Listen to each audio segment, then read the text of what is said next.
maybe he'll make a run in the NCAAs this year. He's definitely one to keep an eye on. Speaking of keeping an eye on, we'll be looking at number 9 in the country, Michael Colaiocco, one of the seniors honored on senior night tonight, and he has just been a force since he stepped onto campus. Absolutely. One of the best wrestlers in the program, one of the most decorated wrestlers in the program, and a huge night for him, senior night, to be recognized for all of his accomplishments at this point. Squaring off against Shawn Ryncarz of Morgan State. Comes into this one with a 4-11 record.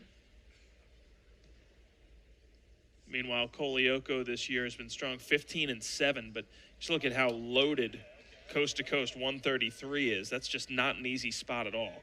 Not at all. It's one of the more competitive weights in the country right now, and you see that with Colaiocco ranked number 9 right now. He's beaten some wrestlers that are ranked higher, and it's going to be a battle to the finish. And Colaiocco is a guy that I wouldn't bet against to All-American this year if he puts together a good tournament.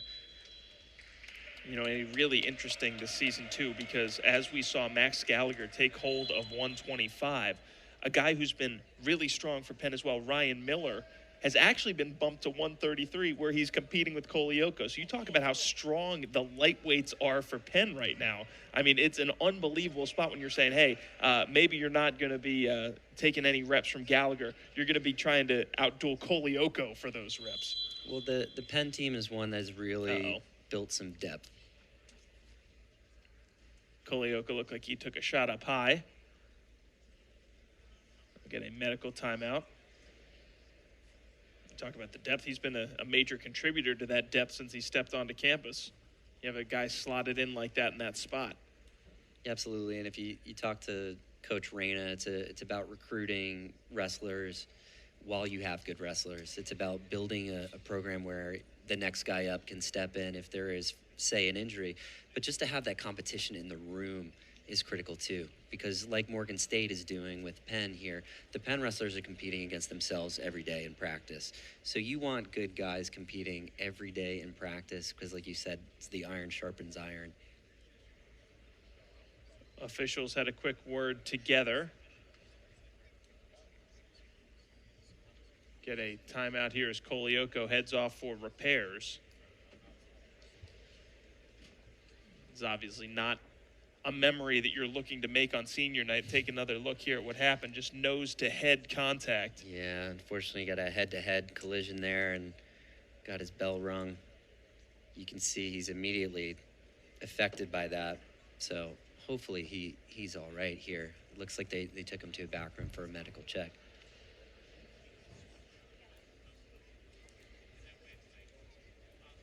Talked about all of the senior night festivities here as the officials are giving a quick word to the PA announcer and the coaches. I bet in a program like this, 4 years goes pretty quickly, I bet. It does. It's a blur because it's an absolute grind, especially at a place like Penn where you have the academic requirements that you do. These are Division I athletes that are competing and training like any other Division I program in the country, but they're also subject to some really tough classes. So these guys are, waking up 5, 6 in the morning, going to the weight room, getting a workout in before classes, full slate of classes, and then another workout after that, and then it's back for studying, and it's 4 years of that. And like you said, it goes by in a blink of an eye. It seems like, one of those days are long, years are short kind of situations. Yeah, absolutely. Good to see Colaiocco coming out of the room as Kenny Monday getting an explanation from the officials. Colaiocco walking as though he's looking forward to continuing. Oh, he's looking determined. I don't think he's going to stop here. Gets sent back to his bench to have a word as this medical timeout. Well, there's actually one happening on the other side as well, because I guess when there's a head-to-head collision, 2 heads are involved. Yeah, and it looks like there might be a bit of blood on the Morgan State wrestler here that they're probably going to wrap up. Penn with a 5-0 lead here in this duel after Max Gallagher's tech fall victory.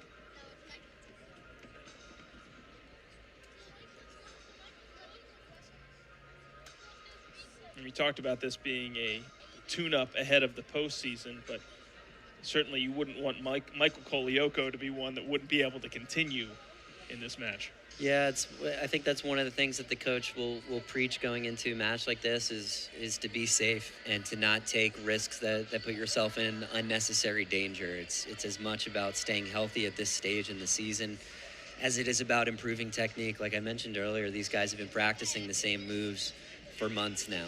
It's about just tightening the screws on that, working on your approach to your fitness, thinking about your conditioning, keeping that conditioning going into the conference championships. Looks like both wrestlers are ready to resume as Ryncarz now trying to duel with Colaiocco, goes for a shot and gets the takedown. Beautiful double leg there by Ryncarz, went right for the drop level, shot his double leg takedown. I don't think Colaiocco saw it coming.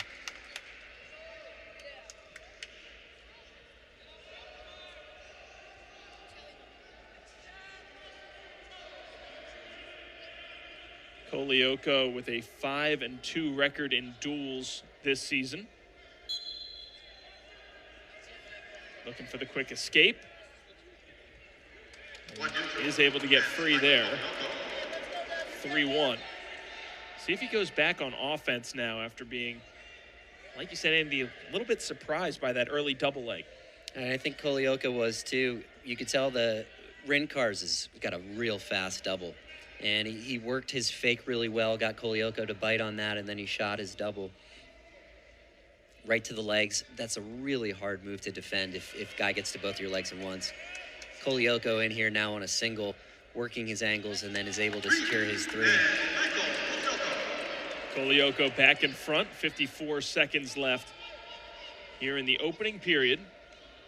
Colaiocco now looking for a turn.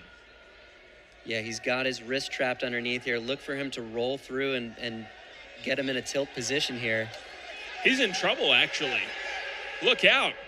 Colaiocco had to get free there. His back was in danger. There's the reversal.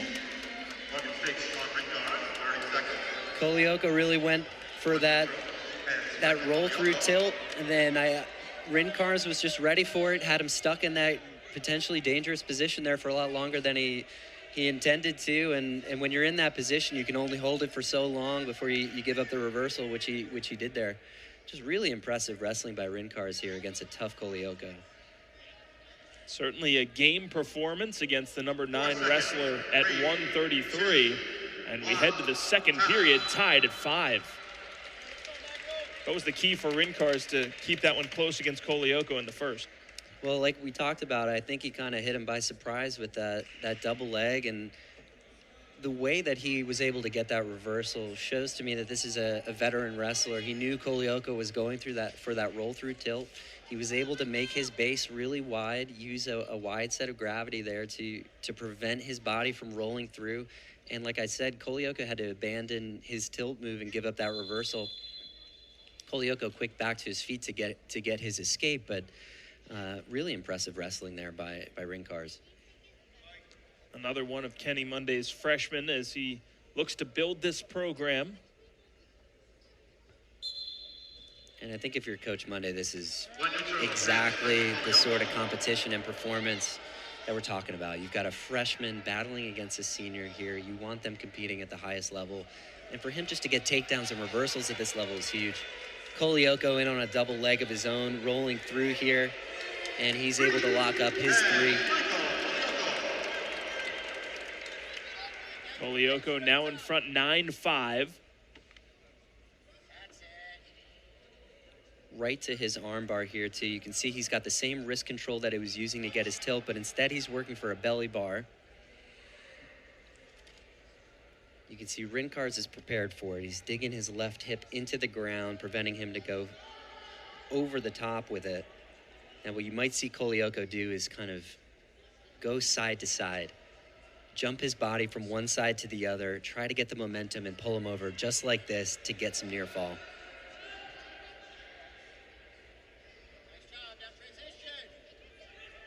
So after picking up those points, where does he go? Try to turn him again?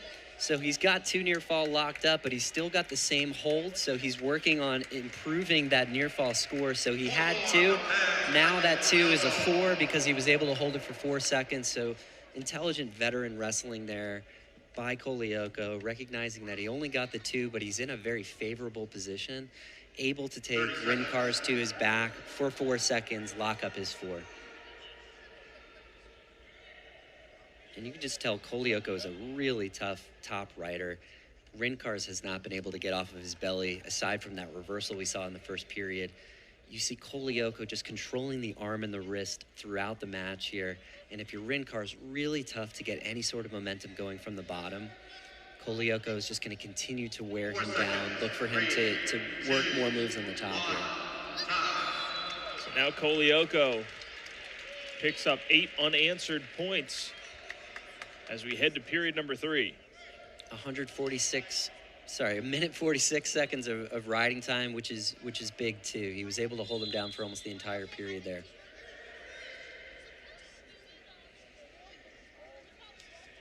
Now Ryncarz in a dangerous spot where he's got to try to make something happen against Colaiocco. Absolutely, and I think he's in probably the best position for him, which is neutral. You see he's got a very quick shot here, which he's trying to work on Colaiocco. And again, if I'm Coach Monday, I just want to see my guys competing. I want to see them taking down ranked wrestlers like Colaiocco. So I'm sure he's really happy to see the way that Ryncarz is competing here. Let's see what he can do the rest of this period, though. Strong first period for Ryncarz. Lost it a little bit in the second, trying to regather here in the third. This is an area where Penn is really strong, which is conditioning. You see the Penn wrestlers in the third period attacking, continually attacking, and you're seeing that more and more in college wrestling generally with the rule changes. They want to incentivize action at all periods of the match. They're very quick to call stalling now. They're very quick to incentivize you if you are attacking. So the Penn wrestlers have great conditioning. You'll expect to see them attacking from the first whistle to the final whistle. As somebody who's been through this program, how does that conditioning factor in? Because some people would say, all right, it's been a very long grind of a season. Are you exhausted and wiped out cumulatively, or are you kind of in wrestling shape by the end of the season? How's that work? The biggest challenge is the different little injuries and knocks that you pick up throughout the season. You got a guy like Colaiocco here with his knee wrapped up, for example. These wrestlers are taking little knocks and injuries the entire season. You may not be fully injured where you can't wrestle, but all of them have something. All of them are at different points visiting the trainer. So it's more working through that. Your conditioning gets better as the season goes on. You build that lung capacity. You build that wrestling conditioning.